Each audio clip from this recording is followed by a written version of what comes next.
everybody. My name is Doug Davidoff. I am the founder and CEO at Imagine Business Development. And let me start off by saying thank you. I know that times are crazy in general. They're especially crazy right now. I know what it means to take some time out of your day. I know what it means to listen to the thoughts that we have. So I want you to know just how much I appreciate the time, the attention, and the commitment that you're making. It is certainly a strange time today. My promise to you is what this deck got put together, actually got finished this morning. So this is new, fresh stuff. This is not something that we've recycled before. So this is all built for what's happening in the world today. Though I will also tell you that it's not all new. I'm going to hit a couple points on that in just a minute. It is going to be a fast-paced webinar. My objective today is to give you kind of a holistic picture, chalk the lines, if you will, of how to be thinking about this and how to get yourself into a strong, proactive posture. If you think about it, what happened in the matter of a few days is we went from having an amazing tailwind to maybe a light tailwind, to suddenly we had a tremendous headwind. And when you're facing a headwind, the key to being able to break through that headwind is focus and clarity, and being able to have that proactive posture. As a coach of mine used to tell me, he said, Doug, be on your toes, not on your heels. And that's my objective today. I want to give you guys some strategic underpinning, but I'm also going to finish with some very tactical advice so that everyone can get on their toes. And I mean, from the time that you disconnect from this webinar, this will be successful if you feel like, hey, I'm on my toes a little bit more. I can take that proactive posture to the market. I've got a little bit more clarity about what I need to do. And I think that's the toughest thing when you're in crisis is, the context gets blown away, and clarity becomes even more important. So again, this is your time. It's not my time. Let's utilize the chat as much as possible to hit on things that might resonate with you, where you might have a question, etc. I can't promise that in every situation I'm going to be able to reply to the chat every time. I can promise you that anything you leave on the chat, we will get an answer or a perspective to you. So even if it's not addressed directly today, we will make sure that if you ask a question, have a comment, or if there's some way that we can help or point out some resources to you, if you chat it, you will get a personal response on that. All right, before I get into the 5 actions and the real focus of today, I would be remiss if I didn't take a lot of companies to task right now. Because I'm getting asked a whole lot of times, what do we need to be doing? What do we need to be doing? What do we need to be doing? I'm hearing from sales leaders, no one's talking to my salespeople. All the things that we know about a crisis. I am not going to share anything brand new today, right? I mean, that's the unfortunate thing. There is nothing brand new. And while certainly the crisis has amplified what's going on, I got to say that we have to remember that just because the fish are jumping in our boat doesn't mean that we're anglers. And, that's the difficulty of what happens, especially at the end of really strong economic cycles, right? What happens is businesses become more opportunistic. We get rewarded for being more opportunistic, and we get such a tailwind. There's so much demand in the market. There's so many people that are looking for so many things that we confuse marketing, demand generation, selling with being in the right place at the right time. Now, I don't mean to say that you just showed up at the right time and you didn't do anything, but what I am going to say is, well, Harvey Mackay probably said it best with the title of one of his best-selling books, Build Your Well Before You're Thirsty.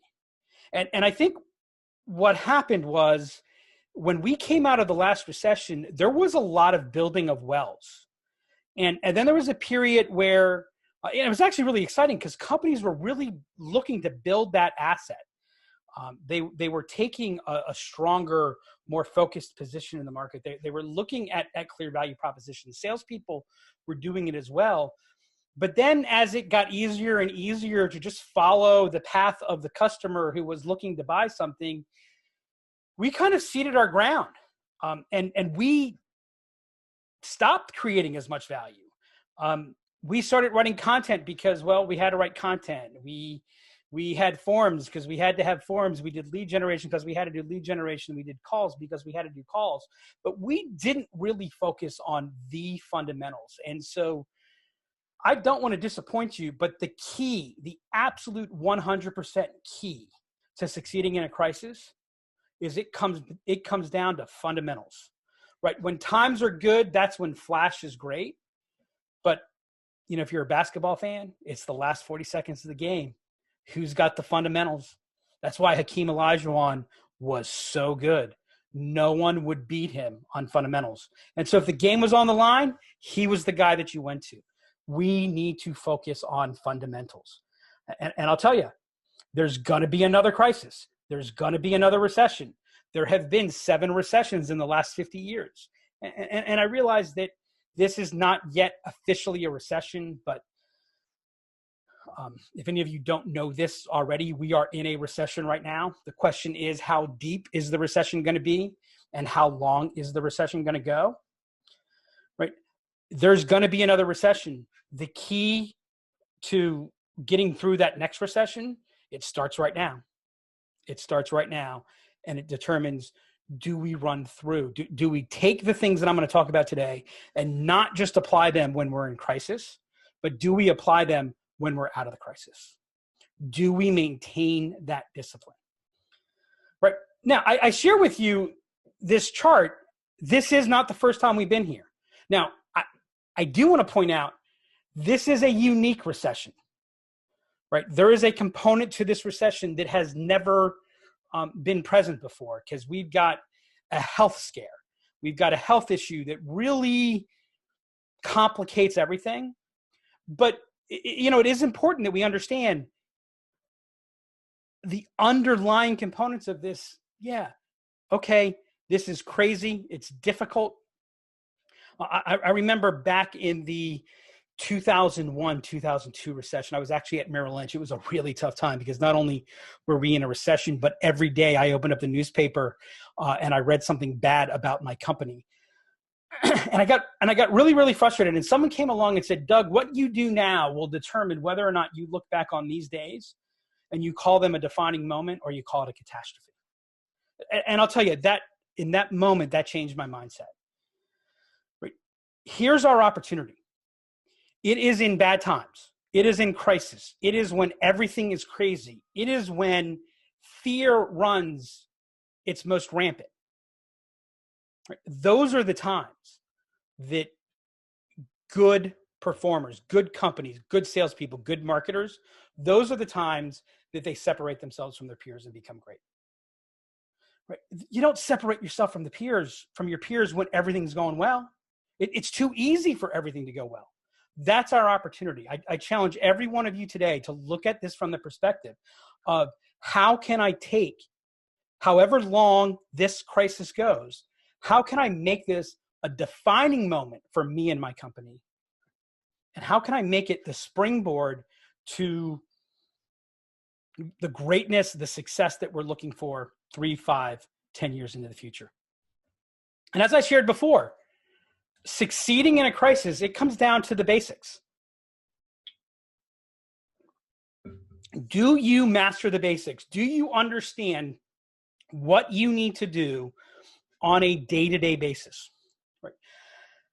I'll tell you, times have been so good that I really think marketers have forgotten how to market and sellers have forgotten how to sell.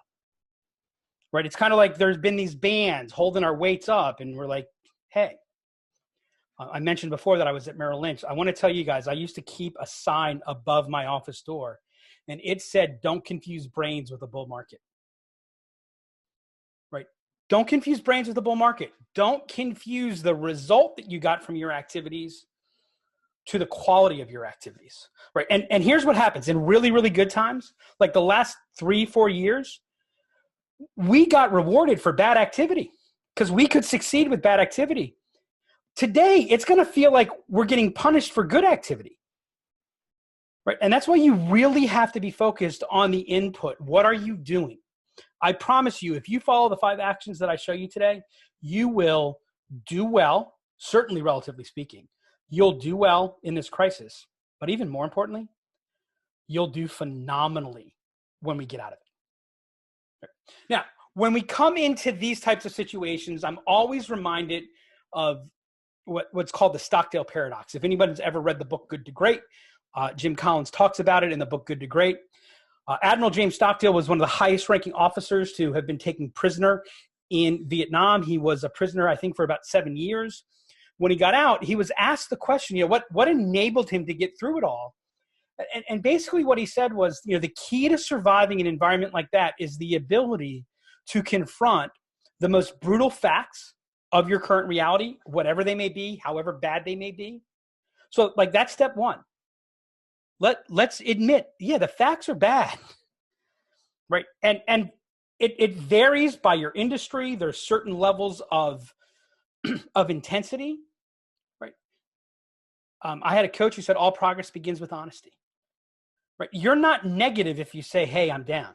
You're not negative if you're scared, right? That's okay. Admit it. But that ability to confront the brutal facts is matched with an unwavering faith that you will prevail in the end. Now, I'll tell you what was most interesting is Jim Collins asked Stockdale who didn't get through. And his answer, he answered it immediately. His answer was the optimists. He said the problem with the optimists is, they were the ones who said, oh, we'll be out by Thanksgiving. We'll be out by Christmas. We'll be out by here. Was because they didn't have a basis in reality. They ended up losing hope faster. Because that optimism was a fake optimism. So as you sit here today, whether you're an executive running a company, whether you're a marketer trying to figure out how do I maintain my presence, whether you're a salesperson saying, how do I hit whatever my number is going to be, you have 2 very important objectives today. The first one is you have to position yourself to survive this storm. That is job number 1. What do you have to do so that you can survive? Right? You have to be able to get through it. Job 1. What do you have to do to get through it? Job 2. I should actually say job 1A. What do you have to do to position yourself so that you're strong, so that you can thrive when the storm is over? Right? Those 2 things. I have to survive and I have to maintain a strong position. You cannot just batten down the hatches. Now, we've got a really interesting group of people on this program today. We have a number of people who are senior executives. We also have a number of frontline, for lack of a better word, frontline salespeople. The ones who leave the office and talk to customers every day. Kudos to you guys, by the way. Thanks for joining. We got a really nice contingent from Concentric. Your willingness to work, I think, is one of the key things that has you guys in such a leadership position in your industry. So kudos to you. Because of this group, I'm going to be running kind of 2 seminars in parallel, or 2 webinars in parallel. Everything I'm going to talk about, I'm going to be addressing a strategic and organizational component to it, but I'm also going to talk about the tactical or field action that means. And I'm actually going to finish it up by bringing it all together with some very tactical field actions. So everything I'm about to talk about, it applies whether you're in the senior suite navigating the path forward, or you're a individual contributor and you're trying to figure out what's your path through. All right, what are the 5 actions? Like I told you, I got nothing earth-shattering here. Number 1, focus on your core. Focus on your core business. Number 2, update your model and assumptions. Reality is crucial today. Look, we have been robbing Peter to pay Paul for years. And what we've been counting on is this underlying growth, this non-sustainable growth of demand to enable us to meet our numbers and our projections. We haven't been investing in the early stages of customer formation, right? That game that worked for the last 3 years, it's not working anymore. It's not going to work. And what it's going to do, and by the way, all you have to do is go back and look at 2010 and 2011. Those were the companies that went through 3, 4, 5 levels of reorganizations, 3, 4, 5 levels of risks, reductions in force. Update your model and assumptions. You want to be working from reality. You want to position yourself as fast and as quickly as possible to survive and to get strong and thrive. Number 3, focus on utilization. You cannot afford waste. You just can't afford it. Bad times, waste kills. Look, waste is never good, but when times are really good, sometimes, hey, the best thing you can do is not fully utilize your capacity, because the cost of fully utilizing your capacity might be higher than just hiring or buying more capacity. Right? We need to make sure we're using our assets and our resources fully. Today, we need to be focused on throughput, not just conversions. Invest in engagement and activation. I'll tell you, that's why so many companies are in such a blind spot. Dan, that's the first thing that you do. How do you maintain that authenticity? How do you maintain that genuineness? And I know you, Dan, you do this naturally anyway, so you're going to be like, yeah, duh. Focus on helping. Don't focus on selling. But by the way, everybody, let's remember something about selling. This is a really important piece. Here's what selling is. Selling is a process where somebody has a value proposition. Somebody does something that solves a problem for someone. That problem for someone is causing pain. Now think about this. If you have a pain and it matters to you, what do you want to have happen to that pain? Well, you want it to go away, right? The reason selling is so hard is because we get in our own way, right? We try to make the sale. Let me tell you, in good times, you can't make somebody buy today, now, at least not in a way that matters, right? I mean, you might be able to sell something small, but if you're trying to really move the needle, you can't make somebody buy something that they weren't going to buy. You sure can't do that now. Here's what you can do. You can help them. You can educate them. You can help them understand their situation. You can help them understand the consequences of the situation. And you can put yourself in a position where they want to buy, right? Help them understand what the impact is. And I'll tell you, you don't really have to sell. What's interesting is you should be doing that in good times too. All right, so invest in engagement and activation. We're going to talk about all this in more depth. The last one, probably my favorite, you can't cut your way to success. Let's get into it. Number 1, focus on your core. If you want to get healthy, ask any physiologist, nutritionist, kinesiologist, what do they tell you? It's the core that's the most important. When the core goes, everything else goes. I'll tell you, I coached college baseball for several years. And there is nothing that college baseball players want to do than build up their upper body. And we had, I mean, it was sad. We had players, I mean, they were borderline bodybuilder competitions. And they were injured half to 3/4 of the season because they had huge, strong upper body. They had really weak cores. They looked really, really good in the weight room. They looked really, really good when they were walking around campus. But they couldn't hold up to anything. Focus on your core. What does that mean in business?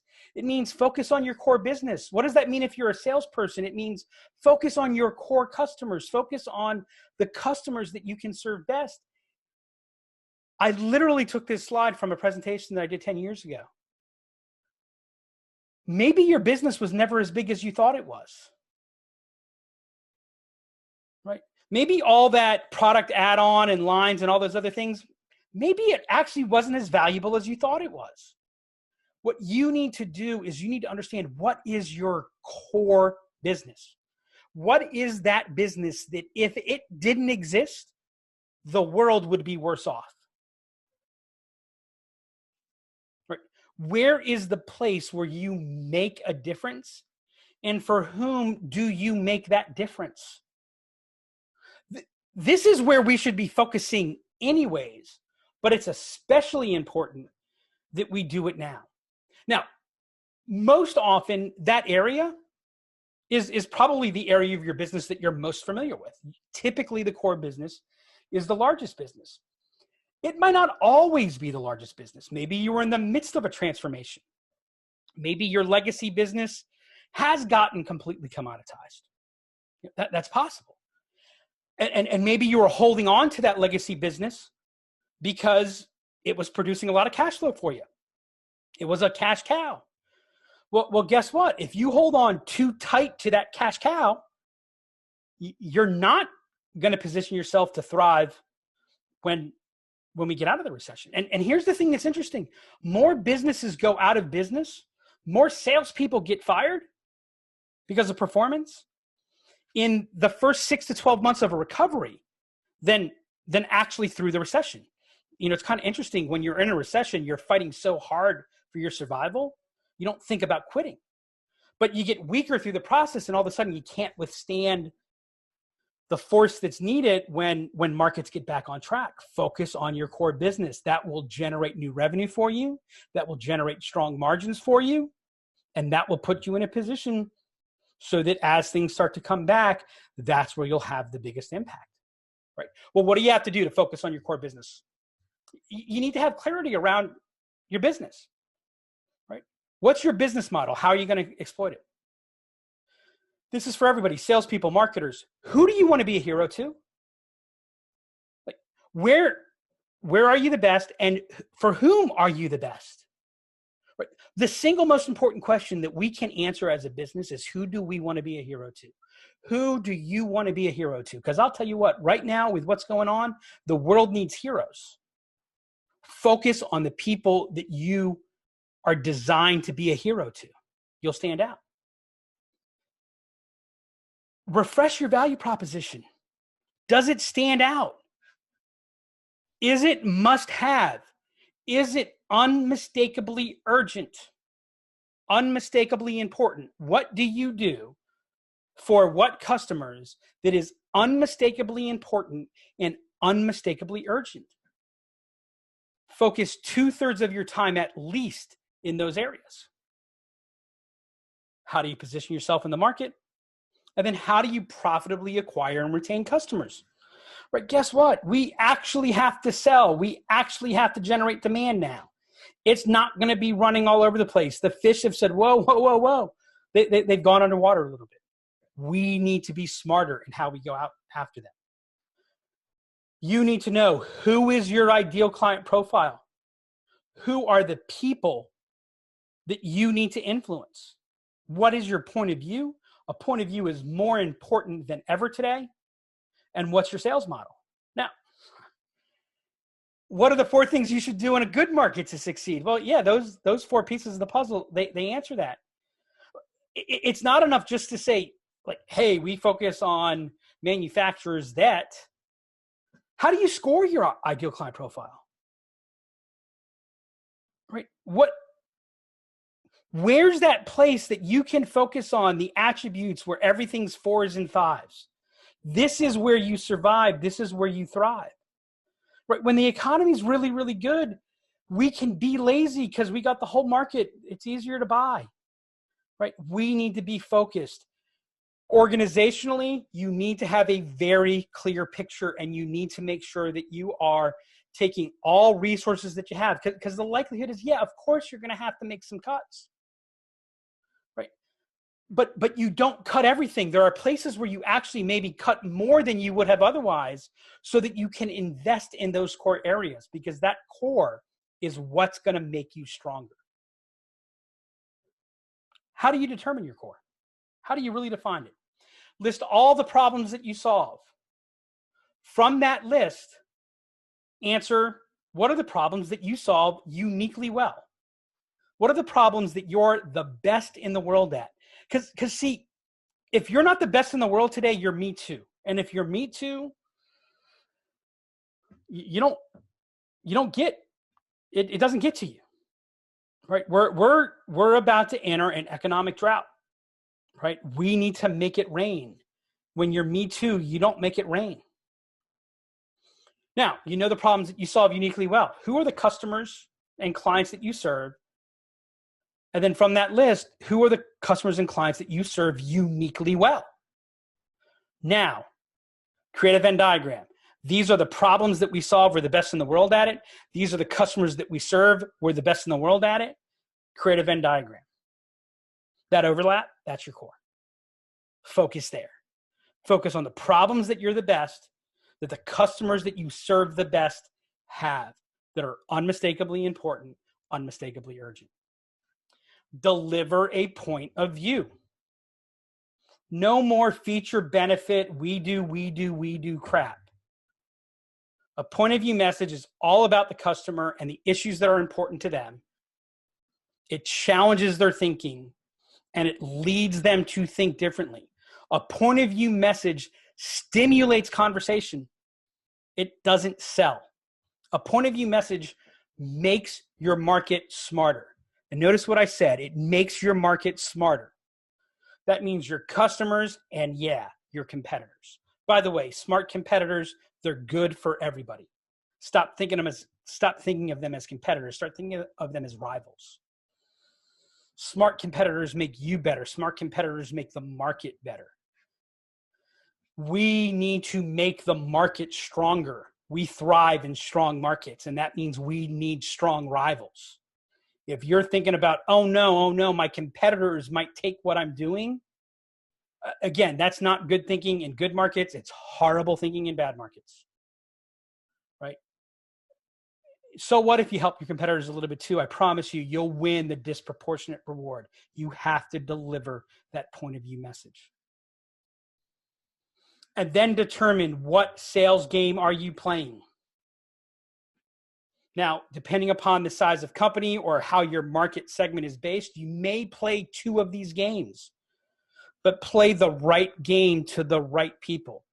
By the way, if anybody wants more information on anything around point number one, we have about 3 different webinars that break into these areas in depth. If you send me an email or give me a call or whatever, we'll send you those resources so that you can watch those webinars that go into much more depth about how to do all of those things, whether it's your go-to-market strategy, determining and implementing the sales model. We're more than happy to share that with you. Focus on your core. 2/3, 80% at least. That's the percentage that should be focused on the core business. Update your assumptions. Here's the truth. We could take shortcuts the last 2 years. I've seen the growth models that are out there. They make no sense. Some of them do, but for the most part, they make no sense, right? We have been banking on luck, frankly, for about 3 years. And here's the thing. I know a lot of you that are on here.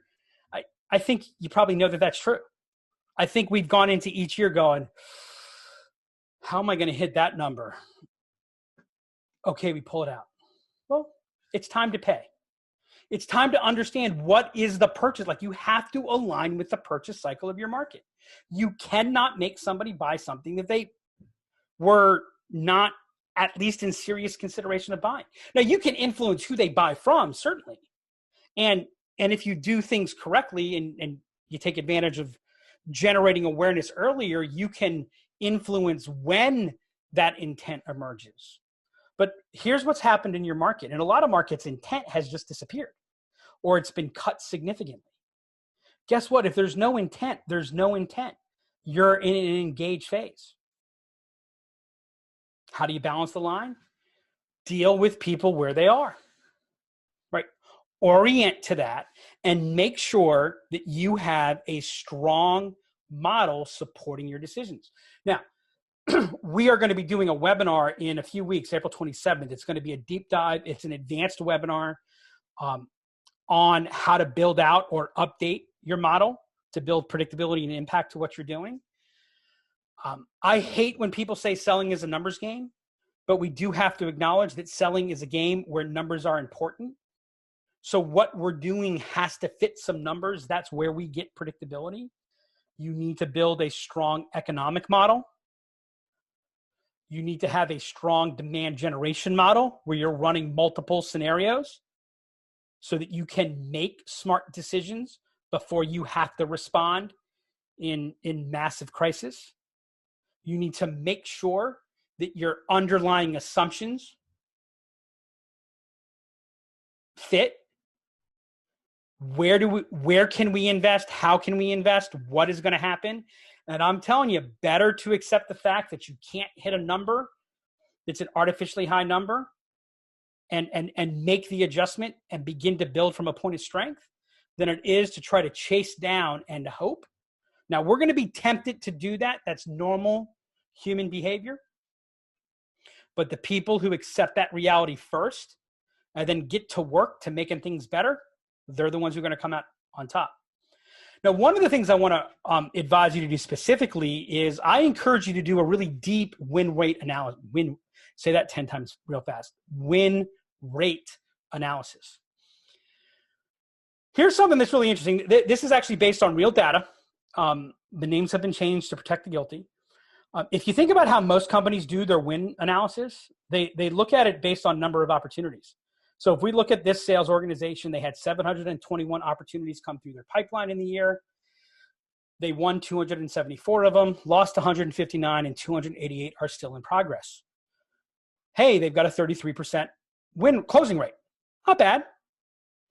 But when you look at it instead of on number of opportunities, if you look at it based on dollar value, you see they don't have a 34% win rate or closing rate. They have a 10% closing rate. Right? Really understanding what's your win rate, not on an opportunity base, but on a revenue basis, that's what makes you smarter. It also means that you move your resources to support larger opportunities. You want this number to be reversed, right? That's especially in a difficult market, right? Because we have to make sure that every squeeze we have, that we're getting the maximum amount of juice. Here's the other thing that you have to do. You have to take a realistic viewpoint. You need to develop an objective methodology to assess your existing pipeline. Because the trend that you were on, you're not on that trend anymore. Right? So really looking at each opportunity and assessing that. This is a rubric that we use to assess opportunities. Right? So we take a look, we actually run this type of thing through the entire pipeline. But when we get brought into a new organization to take a look at what they're doing, one of the first things that we'll do is we'll do a pipeline assessment. And rather than hearing the story of everything that's going on, we actually take a look at it and we say, okay, who's involved? Who are we talking to? What identified problems do we have? We go all the way through. There is some customization to specific issues around the company. Right now we're able to take a look at those opportunities, and that will tell us, where do we want to allocate our resources?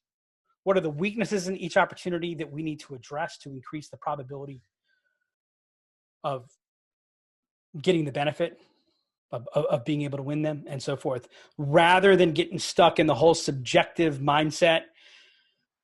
Look, I get it. I know the whole theory, 3 times the number of opportunities to meet your number, right? That's typically most VPs of sales I know, they try to look at their sales pipeline. They want to have 3 to 5x their number within certain stages of their pipeline. And they say, hey, if I have 3x, then I should be able to meet my number. And they go, see, hey, it's predictable. Yeah, but it's not predictable. Really, all you're doing is you're flipping coins, a million times, and you're counting on the odds to give you predictability. You're in a law of large numbers situation. Law of large numbers, those things work in good times, but in bad times, because the luck works against you, you really have to look at it on an opportunity by opportunity basis. Now, I'll tell you, this is an example of one of those steps that you can take that not only increases the likelihood of you surviving and how well you survive, it puts you in a much stronger position. Organizationally, you should be looking at it from a pipeline perspective. Salespeople, look at the people that you're talking to, and you need to decide, where are you going to invest your time? And how are you going to invest your time? By the way, there's nothing wrong if there's an opportunity where some of the numbers are lower, where some of the scores are lower. Great, that's your map. Go and fix that, address that, strengthen the opportunity. You'll spend your time more effectively. I mean, it'll be work, right? You can't just sit back and throw out quotes. This is not a, quote and pray strategy. But if you focus on the right opportunities, keep this in mind. Companies are still buying things. People are still buying things. Right? GE needs to worry about a 20, 30, 40% regression in a market. Small mid-market companies, the market's still big. Right? It's easy to get lost in all the negativity if we remember, hey, people are still buying. Who are the people that I can focus on best to drive short-term revenue? By the way, organizationally, this is where marketing and sales can really work together. Your salespeople need to be disproportionately focused on bringing across short-term revenue opportunities. That means your marketing team has to be focused on building that base so that new opportunities present themselves, whether we're in a good market or a bad market. And that means you need to look at your process. Organizationally, you have to look at the waste. Individually, you need to make sure that you're spending your time on the activities that matter. And for you guys individually, that's probably about 20 to 30% of the things that you do. If you spent twice as much time on the 20 or 30% of things that you do that really matter, and you took the time away from other things that are probably easier, you'll probably get through this situation better than you were before it started. Here's what you have to understand. You were probably already losing 15 to 30% or more of your impact. You have to capture it. You see, especially in good markets, we are so focused on do more. Right? Think about all the things that we're doing. Think about our annual plans. Increase, do more, do more, do more. Right? We have more technology than we've ever had before. On average, companies are spending $5,000 to $8,000 per rep per year more. We've got really good people. We've got content drowning our markets. As a matter of fact, one of the biggest complaints before the crisis was customers were complaining that there was too much good content, and they were getting confused and overwhelmed by good content. But we've got hamster wheels as engines. We've got to build stronger engines, and we have got to reduce the friction. You were working too hard before this started.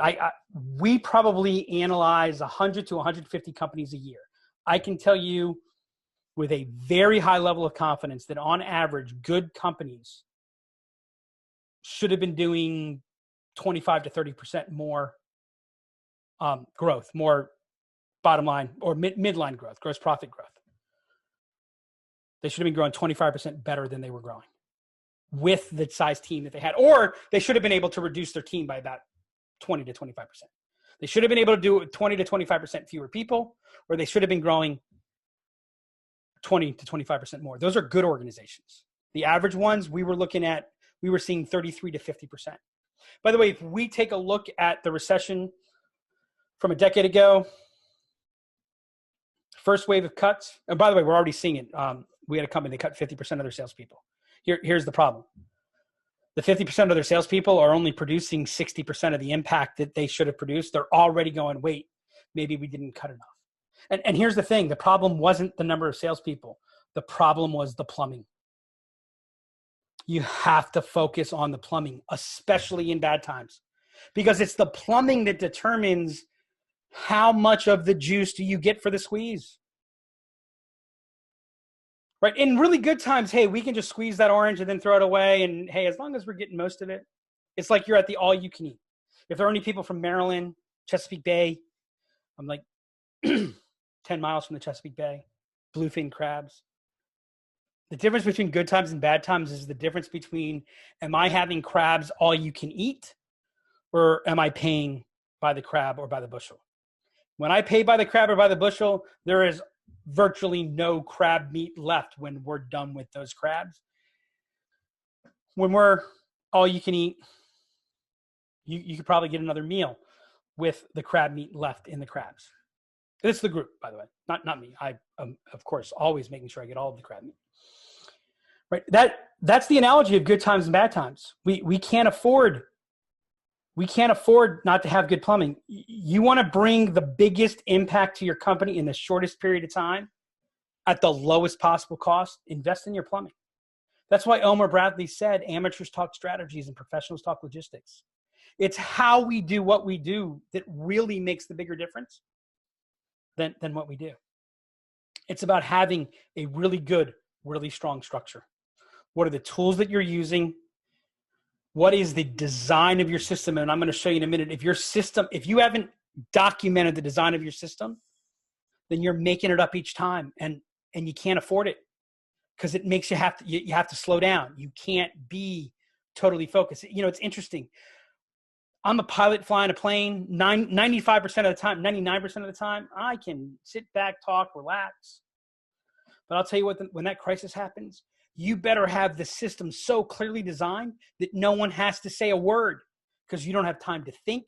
You don't have time to talk. You have to be reacting, right?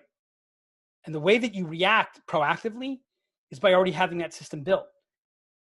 And the third piece of good plumbing is a scoreboard. What are the tools that you're using? What is the role of each tool? Is the tool doing its job? Far too much of the technology that we're using is actually creating friction. It's not reducing it. How are things supposed to flow so that we know precisely what it looks like when it's normal and we can act very quickly and efficiently when it's not normal? What's our scoreboard? What is the one source of objective truth? Right? We have to all be playing off the same page today. We can't afford those little conflicts anymore. It's too hard.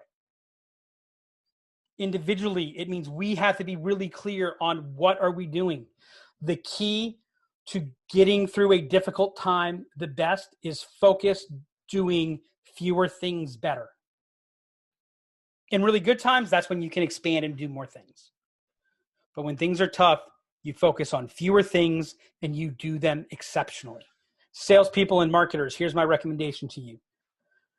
1, 2, maybe 3 activities. What are the 1, 2, or 3 activities that are the most important? Are you spending 80% or 90% of your time on those 2 or 3 activities? Organizations, what are the key leverage points? Where are the key inflection points? Here again, if you want any more information on the second key around the model, like I said, we've got a webinar coming up on that. We also have some other resources. And in terms of utilization, we have another couple of videos that we talk about where we go into more depth about that, as well as a number of articles and blog posts, etc. Let us know if you want more resources in those areas. We're happy to provide that for you as well. Okay, here's the third piece. Invest in engagement and activation. And I can tell you the reason that so many wells are dry right now. And let me tell you, it's one thing if they don't buy from you. It's another thing if they don't talk to you. Here's how you know if you have engagement and activation. Are people talking to you? Because here's what I can tell you. And by the way, I know everyone is seeing this. It is harder than ever to reach the people that I have no relationship with, but it is easier than ever to reach the people that I do have a relationship with. And when we do have conversation, it takes long. Like I'm the one getting off the phone, not them. Right? So you don't have to be getting like revenue demand to know if you've got engagement and activation. Right? So if you're in a position where you're overwhelmed by people to talk to, but they're not taking action, let me know if that's the case, because we can run a webinar on that. I can help. I can give you some coaching individually if you want. There are some strategies and tactics to take with that. But I don't think that's the problem for most people. I think the problem right now is it's harder than it ever was to actually even talk to them, let alone get them to buy. And that's the well that we have to build. And so we need to get to work on that right now. We need to invest. That's right. Invest in engagement and activation. We should be doing more here. By the way, for a lot of organizations and some of the salespeople on this call, you're not going to like to hear this. But for a lot of organizations, this is the time to finally make for real the transformation to building that base and that position in the market so that you're in an education helping position. And that is the role of marketing better. Now, by the way, salespeople, you're in an amazing position to help educate your customers. Move into that position of always be helping. You'll see positive results. You need to stimulate. What should we be doing differently? Right? That's the insight. You need to be delivering insights. By the way, if you haven't watched our session on delivering insights, just go to our website, look it up, send me an email. I'll send you a link to the video where we talk about this. You need to be delivering insights, stimulating the idea, influencing how they think about things. How can you help your customers get through this crisis better, faster, and safer? You'll generate revenue from that. But if, especially in a crisis market, you haven't invested in the engage and activate stages of the deals framework, see, this is happening whether you're there or not. This is the part of the buyer's journey that is all about understanding my situation better, understanding what's out there, and stimulating what actions and behaviors are we going to take. If you're not investing in this area, then you're not going to be developing the influence that you need to generate the sales opportunities to support revenue growth. Here's the great thing about engagement and activation. This is the thing that gets you through tough times. And this is the things that let you make good times the best times ever. This is the place, whether you're a salesperson, a marketer, or an organization, you show me a great salesperson, individual salesperson. I will show you somebody who's built an audience of people that are engaged with them, whether they're buying anything or not. So this is true organizationally or individually. Focus on engagement and activation, and I can tell you, sales will take care of themselves. Alrighty, when you're in tough times, especially organizationally, it kind of sucks, but cuts are part of the game. But please, please, please know you can't cut your way to success. You cannot cut your way to success. And far too many companies, far too many organizations take what I like to call the peanut butter approach to cuts. Now, you may be wondering, what's the peanut butter approach to cuts? The peanut butter approach to cuts is we cut evenly. We're cutting 20% across the board. Hiring freeze across the board. That is not what you do. You see, here's the biggest danger of bad times for companies. I call it growth atrophy. Right? We go from being strong to being weak. This is what kills companies. And if you get reactive, if you try to cut your way to success, you don't cut the fat, you cut the muscle. And you actually decrease the likelihood of breaking through. You need to double down on the value that you create. You need to move away from the focus on products and services or even solutions and really focus on what are the outcomes that you deliver. What are the outcomes that you enable? You need to build and deliver a powerful, powerful story. Dan, this is the key to your question. There are 4 parts to a powerful story. The first part is there's a hero. There's always a guide. There's always a problem. And there's always a transformation. All right, there's my dog going a little crazy, the work from home madness. Right, those are the 4 parts of a powerful story. For you, the hero is your ideal customer. You're the guide. By the way, that's the biggest mistake that companies make. You guys are too busy making yourself the hero. You're never the hero of the story. Your customer is the hero of the story. Your customer's problems, they're the enemy. And the outcomes that you provide, that's the transformation. That's the story that you need to be delivering. You need to be authentic. You need to be genuine. Whether you're a marketer, an organization, or a salesperson, this is the story that you need to be telling. Map it out. I promise you it'll pay off. Alrighty, that's the strategic orientation. Let's get down to the nitty gritty. Let's talk about the 7 actions to start taking. I mean, when you get off of this thing, get started. Get off this webinar, this thing. That was very eloquent on my part. Number 1, sharpen your focus. I don't care how good you think your ideal client profile is, how well you think you have your core defined, sharpen it. Who are the people? I would probably recommend, if you're really, really good, cut it by a third. But if you haven't spent a lot of time thinking about it, you'd be far better off focusing on half of the opportunities or half of the market at most that you're focused on. Sharpen that focus. Secondly, you got to change your conversation. People are not optimizing in good times. People are not making changes in good times. The key, by the way, this wins in good times too, but especially in scary times, the focus is on loss avoidance. Answer this question. Don't tell me how I will be better off if I do what you want me to do in this crisis. Tell me, how will I be worse off if I don't? How can you help me avoid getting worse? Right? If you can't connect your proposition, whether it's the value proposition or the selling proposition, to how I'm going to avoid loss, it's probably not going to resonate in your market. Now, that doesn't mean be a fear mongerer. Be genuine. Take a look at your salespeople. Take a look at your top 20 or top 50 accounts. And for each one, ask yourself, what can you do to help? What could you do to help somebody there that matters? Totally unrelated to buying from you. What could you do to help? Help them. Marketers, take a look at your defined markets. How can you help? And please, that doesn't mean send an email about COVID. Damn, I failed. I wasn't going to say that word. How can you help? Be helpful.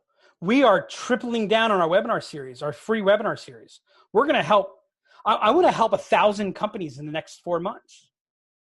And you know what? Some of them are going to buy, sure, but most of them aren't. And that's totally okay. I've got competitors on this session. Dan, you're not one of them. I don't think of you as a competitor, by the way. I've got competitors on this session. They're welcome to come.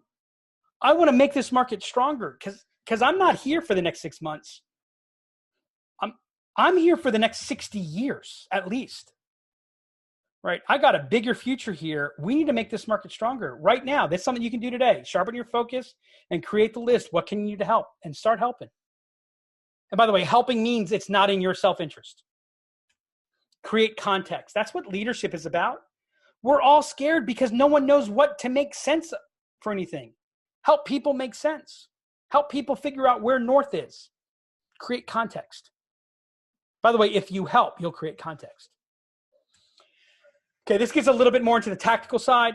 Stop focusing on your big sales. This is the opportunity. Focus on small commitments. Do you have a wedge offering?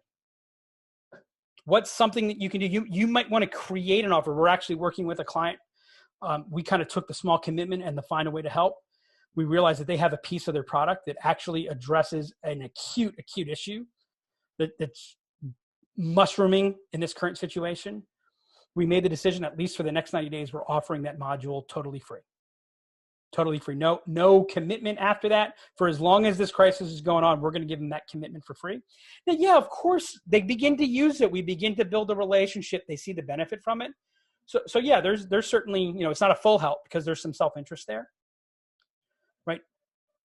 But people are afraid right now. How can you help them, take that first step forward, begin to get some security? Peel the onion. It is time to have real conversations. Deliver insights. Don't just, send me an email because your marketing plan says send an email, or call because you say call. Dig into it. Deliver something that matters. And the last piece, it's the most important piece. It is the thing that is the difference between the people who get through this thing successfully and the people who don't. That is, be consistent. Even if you don't see the results yet, be consistent. When I coached college baseball, my mantra was have a good at bat.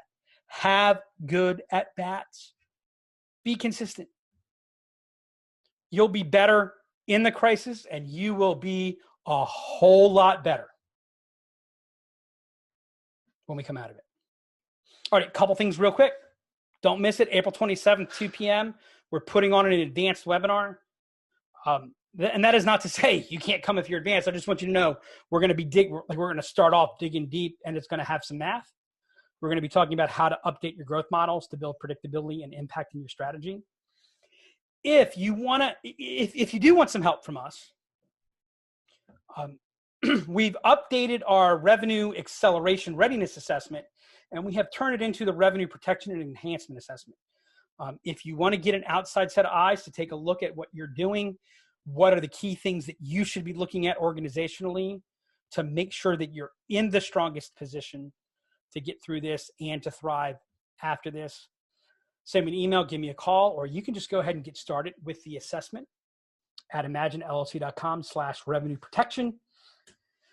And for everybody, a number of resources. Hannah, our marketing manager, is constantly working on improving what's available at the Sales Genius Network. Free to join, no commitment for anything. Join the Sales Genius Network. Already, I told you it was going to be a very fast-paced webinar. I think that was the third breath I took. Thank you, everybody. Again, wow, we kept about, sorry, I thought I saw something. Wow, we kept about 98% of this audience through the whole thing. People say people won't attend our webinars. Well, guess what? You just proved them wrong. Thank you. I really, really do appreciate all of the time, attention. If we can be of any help, please let me know. I see a Q&A here. How about that? You push a button, 5 minutes. Oh, so Imran was sharing a message. He was helping. He wasn't asking a question. Check out the Q&A. He was giving some advice in terms of positioning. You do X and Y happens. I think that's a great point. Thanks, Imran, for sharing. That's it. That's my time. Let's see. They're getting ready to take me off the stage forcibly. Thank you for joining us. Don't forget April 27th, advanced webinar on updating your growth model. Until next time, please, if we can be of any help, let's get through this together. Let's get stronger together. Go out and be a sales genius.